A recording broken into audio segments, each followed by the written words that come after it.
Good afternoon, students. Today we'll have a discussion on bone tumors. As you all know, what is the definition of bone? Is a mineralized mesenchymal tissue. Therefore, bone being a tissue of mesenchymal origin, the abnormality of cell growth involving a bone, apart from bone, can also involve a cartilage, fibrous tissue in varying degrees, since all the tissues are derived from the primitive mesenchymal cells. There is also a group of myelogenic tumors arising from the derivatives of the marrow reticular tissue. As you know, the bone has got a cortex, then medulla. Medulla is myelogenic tumors. Cortex is consisting of osseous tissue. No, and you got the articular cartilage, and as you know, you got the periosteum, which is a fibrous layer. Therefore, the incidence of bone tumors is very low, 1.15% of total malignancies in the body. In clinical practice, true neoplasms of bone have to be differentiated from hematomas and reactive bone lesions. Hematomas are a group of lesions which show abnormal proliferation of cells which can mature and stop proliferating, and since they don't show the characteristic features of no tumors, they are called as hematomas. And the hematomas are benign growth disorders, and they are classified as enchondroma, osteoma, osteoblastoma. Then there is another entity known as reactive bone lesion. Bone also reacts to many types of injury by new bone formation, and this reactive or reparative bone can also simulate neoplasia histologically. Tumorous conditions. Clinically, these tumorous conditions are non-neoplastic lesions. They present a swelling in the bone. They simulate a tumor. For example, solitary bone cyst, fibrous dysplasia, brown lesion of hyperparathyroidism. Now, let us discuss the tumorous conditions in a form of a tabular column. One is it can be a reactive bone lesion simulating tumors, that is osteoid osteoma, osteoblastoma, non-osteogenic fibroma. Hematomas of brain we have already defined. The osteoma, osteochondroma, and enchondroma come under the classification of hematomas. Then you've got the cystic lesion, that is solitary bone cyst and aneurysmal bone cyst. Enchondroma is a benign cartilaginous growing disorder of hyaline cartilage, occurring in the medulla of bones in young adults and causing destruction of the cancellous tissue. It replaces normal bone with mineralized or unmineralized hyaline cartilage. Therefore, you know that cartilage is present both in the articular cartilage as well as the physeal cartilage. And therefore, these are the areas where from the cartilaginous tumor occur. Radiologically, enchondroma appears as a lytic lesion with rings and arcs. Its main importance is its potential for undergoing malignant transformation. That's why we are very much worried, particularly when it is located in the large, long bones or in pelvis. Let us come to the etiology. This characteristic benign tumor results from abnormal reactivation of the growth of islands of hyaline cartilage, persisting in metaphysis of bones formed by endochondral ossification. Now, as I was telling, the physis or the growth cartilage or the epiphyseal cartilage is present between the epiphysis and the metaphysis. And you got a germinal layer, then zone of hypertrophy, zone of proliferation, then zone of calcification. Therefore, these are the areas where these tumors occur. These islands are embryonic rests. See, they don't get activated. They are embryonic rests. They remain in the embryonic stage, or nidae, the plural for nidus, which are derived from the epiphyseal plate. If multiple physeal plates are affected, it results in multiple enchondromatosis. The above theory was advanced by Jaffe and considered as a developmental disorder. Therefore, this Jaffe and Lichtenstein, they have written a monograph on osteochondromas. Recently, this concept has been challenged by various authors who failed to identify displacement of cartilage into the metaphysis on MRI. Therefore, as we expect, see the physical cartilage is placed between the physis and the metaphysis. Therefore, you must identify displacement of cartilage in the metaphysis, which is not identified by MRI. Therefore, certain people have challenged this traditional concept. See, these enchondromas are having certain associations. The associations are mostly solitary, but may be multiple. See, multiple occurrences are rare. Multiple enchondromas can occur in three distinct disorders, namely Olier's disease, Maffucci syndrome, and metachondromatosis. Olier's disease is predominantly unilateral, multiple enchondromatosis with a severe deformity and stunting of growth. It's a non-hereditary disorder, that is PTH, parathyroid hormone, luteinizing hormone LH receptor mutation has been reported in 8% of these patients. In the rest, 92% causative and genetic epigenetic changes not yet identified. Therefore, only in 8% they could find out the etiology. Hand is most commonly affected. Olier's disease, majority of these cases present in very young individuals, that is the first 2 decades. The spectrum of presentation from a single bone involvement to widespread bilateral involvement. On histopathology, the lesions of Olier's disease are more cellular than conventional enchondromas, and it may display nuclear atypia. Olier's disease, about 25% of Olier's disease patients develop chondrosarcoma by the age of 40. Age at presentation is inversely proportional to the severity of the disease. Now let us come to this Maffucci syndrome. Maffucci syndrome is nothing but multiple enchondromatosis with multiple hemangiomas. That is, the hemangiomas can be either in the soft tissue and rarely visceral hemangiomas. Is a result of neural abnormalities. Abnormal local proliferation of small nerve endings rich in neural growth factor may influence proliferation of the cartilage and vessels, resulting in cartilaginous lesions in addition to bone and soft tissue hemangioma. There is a theory which is postulated. That is a result of neural abnormalities. It is because of the local proliferation of the small nerve endings rich in neural growth factor. Maffucci syndrome presents with deformities of the hand and long bones. Radiologically, in addition to bony lesions and deformities, soft tissue hemangiomas with characteristic phleboliths are also present. Malignant transformation is in about 50% of cases. These patients are at risk for non-musculoskeletal malignancies such as gliomas and carcinomas. Now the third group is metachondromatosis. It is a hereditary, rare, autosomal dominant skeletal disorder in which patients manifest with a coexistence multiple enchondromas and multiple osteochondromas. It mainly affects the long tubular bones and may easily be misdiagnosed for multiple hereditary exostosis, of which it has got both the components, namely the enchondromas as well as the osteochondromas. The clinical features of metachondromatosis, the benign bone tumors, that is, it occupies about 12 to 24% of benign bone tumors and 3 to 10% of all bone tumors. Male is to female ratio is 1:1. Both sexes are equally affected. Solitary cases are usually asymptomatic and simply discovered after trivial trauma or pathological fracture symptoms.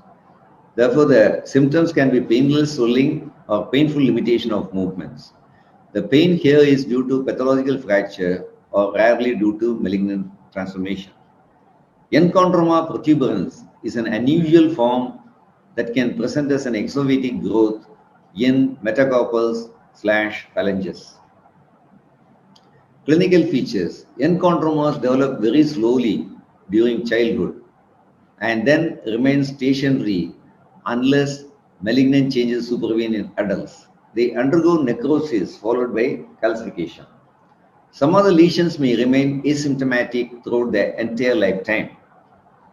It presents at any age, mostly third and fourth decades, and in any bone found in cartilage, tubular bones of the hands and feet in the proximity of the epiphyseal plate and migrating towards the diaphysis. Most common primary tumor in the hand is enchondroma. That is, little finger is most commonly involved. Proximal swollen is 40 to 50%, followed by metacarpals and middle phalanges. Femur, humerus, tibia, that is 25%. Ribs, sternum, scapula, innominate bone, and vertebrae may also be involved. Pain, enlargement, and cortical erosion in adults more than 30 years strongly suggest the possibility of malignant transformation.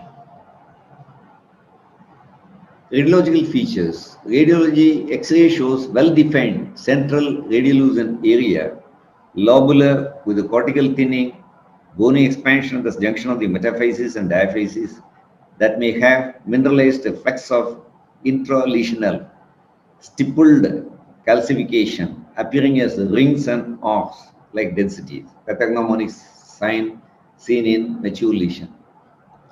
Periosteal reaction, cortical erosion, and reactive bone formation are particularly absent. The small bones of the hands and feet, the cortex may be perforated, and the shadow of the tumor extend into the soft tissue, although the tumor is benign. In this particular situation, you can find that the lesion is situated here in the shaft of the proximal phalanx. And you have seen that there is a pathological fracture in this lesion. See, these are the various manifestations of enchondroma. Long bone enchondromas are usually located in the metaphysis or diaphysis as compared to hand lesions. Endosseal scalloping, cortical thinning, and bony expansion are much less evident. The lesion is usually less than 6 centimeters in maximal length. Enchondroma protuberans is associated with within the bone, located within the bone, and is associated with extension through the cortex to form a lobular extraosseous mass. MRI demonstrates classical features to diagnose an enchondroma as a lobular pattern with the intermediate T1 weighted and high T2 weighted signal intensity consistent with hyaline cartilage.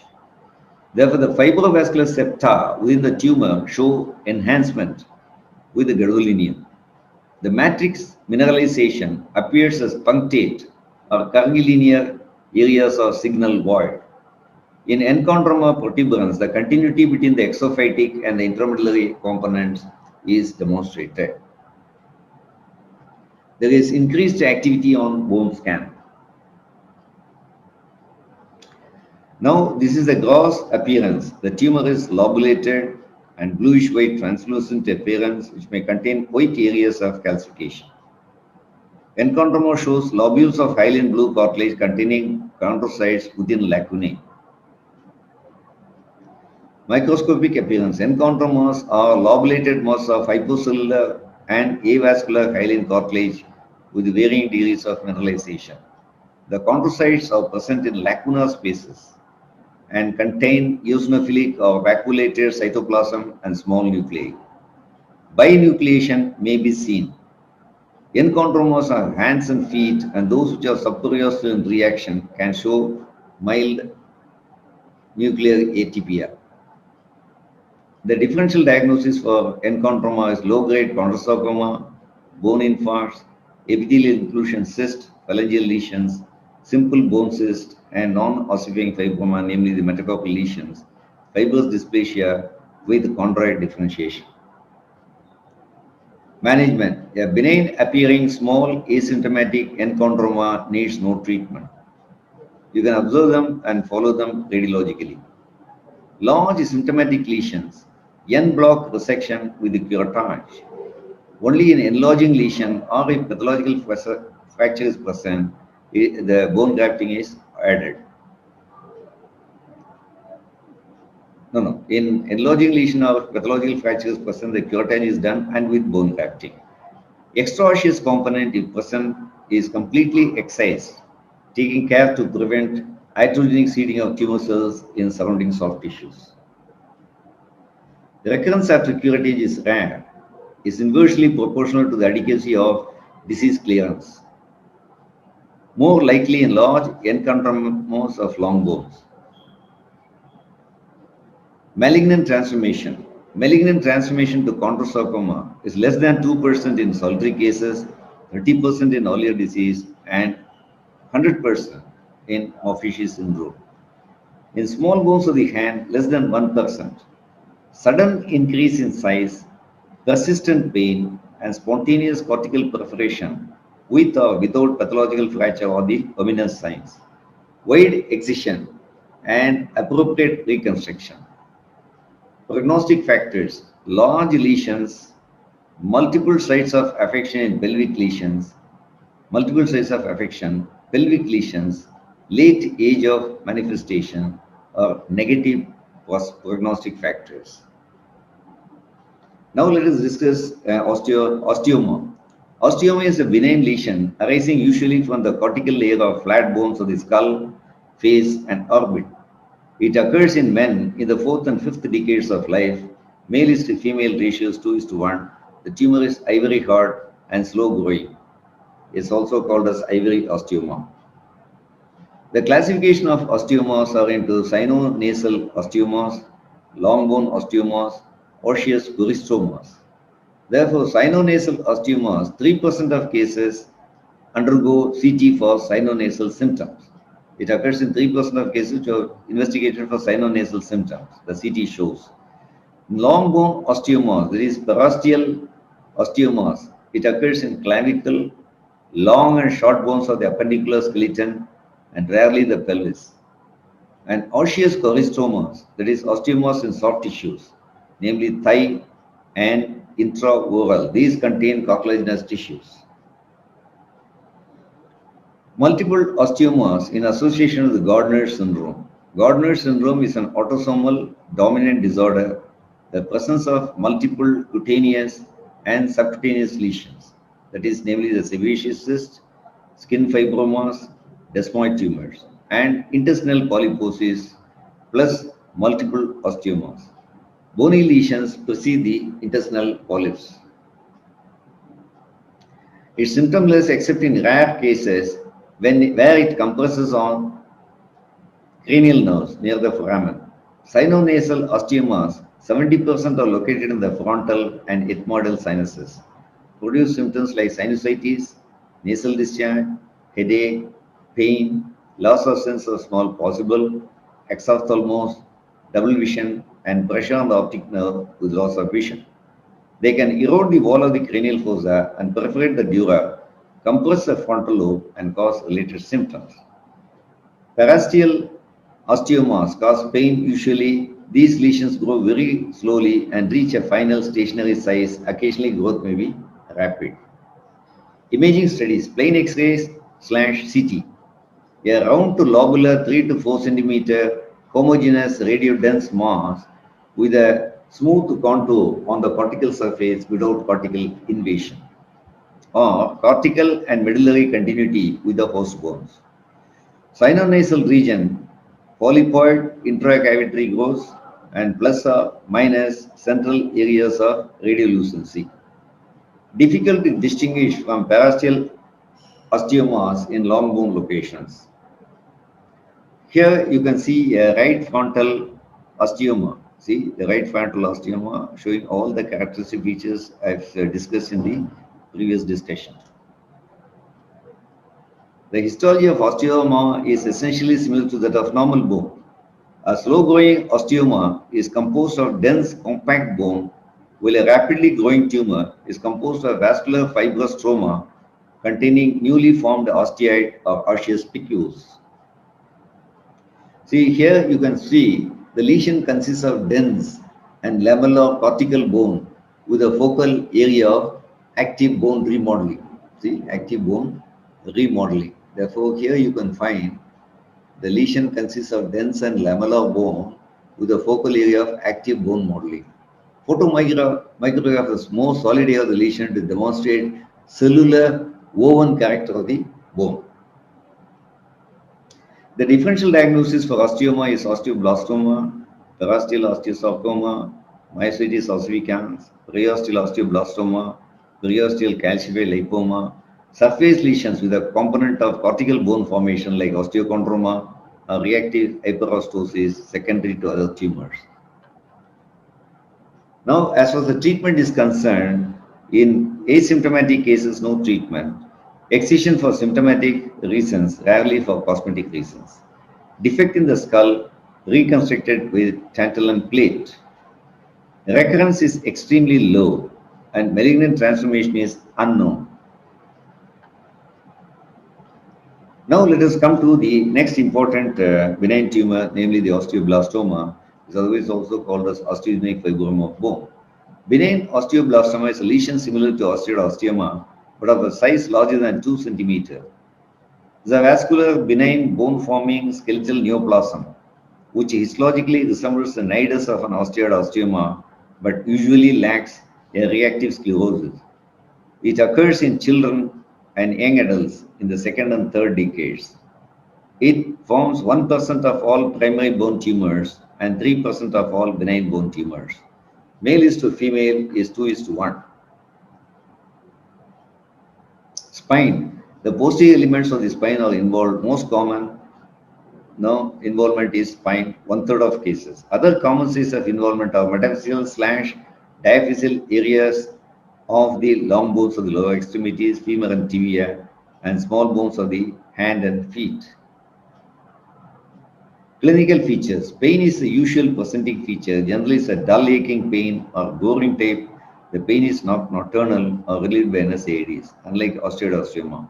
It occurs in the spine posterior limit. Spinal involvement presents with stiffness and painful scoliosis. In the vertebra, it can present with neurological signs of cord or root compression and radiculopathy, paresthesias, or sensory motor weakness. The duration of symptoms is variable from a few months to a few years.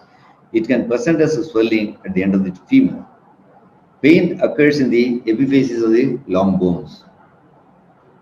Radiologically, there is an expanding osteolytic lesion, radiolution, or mottled, well circumscribed lesion with variable amounts of central ossification and a thin shell of reactive bone, that is, thin cortex of sclerosis.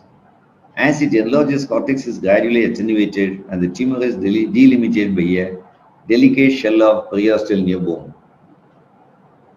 It may resemble an aneurysmal bone cyst. Radiography features are variable depending on the size, location, and degree of ossification. When the tumor develops in the posterior ligament of a vertebra, the affected spinous process, lamina, pedicle, or transverse process appear markedly enlarged and may be associated with an extraosseous soft tissue mass. Radiography features of an osteoblastoma are not very specific and thus may be confused with more aggressive malignant neoplasms, especially the lesion is large and associated with the periosteal reaction, cortical destruction, and soft tissue component. Osteoblastomas can rarely be multifocal, occurring either as multiple foci within a single region of bone or as multiple foci in separate bones. Therefore, here that you can see the osteoblastoma involving the posterior elements of the spine. Here is the lesion, you can see. And the lesion is located in the posterior half of the vertebral body. Almost confined to the vertebral body, not encroaching upon the, involving the pedicle, but not extending upon the lamina. Histological features. The mass is deep red, friable, and gritty. Microscopically, the tumor is haphazardly arranged woven/trabecular bone lined by numerous plump osteoblasts in a very vascular connective tissue stroma resembling osteoblastoma. The woven bone shows varying degrees of mineralization. These osteoblasts do not show abnormal mitotic activity, though mitotic figures can be seen. Occasionally, scattered osteoclast-like giant cells are present. See, here you can see the giant cells, osteoclast-like giant cells are seen here. The distinct demarcation between the nidus and a reactive bone. Nidus and reactive bone. The reactive bone is seen somewhere here. And nidus of immature osteoid and osteoblast with abundant cytoplasm and normal nuclei. Differential diagnosis. Osteoblastoma osteosarcoma, giant cell tumor, aneurysmal bone cyst, and chondromyxoid fibroma. Treatment. Intralesional curettage or excision of the lesion, that is en bloc resection. A neurological deficit arising from intraspinal compression requires a decompressive laminectomy. If inaccessible, the tumor reossifies under the influence of a moderate dose of cobalt or radiation therapy. However, radiation should be avoided because it may induce more aggressive behavior. Thank you. Actually, thank you for your patient hearing.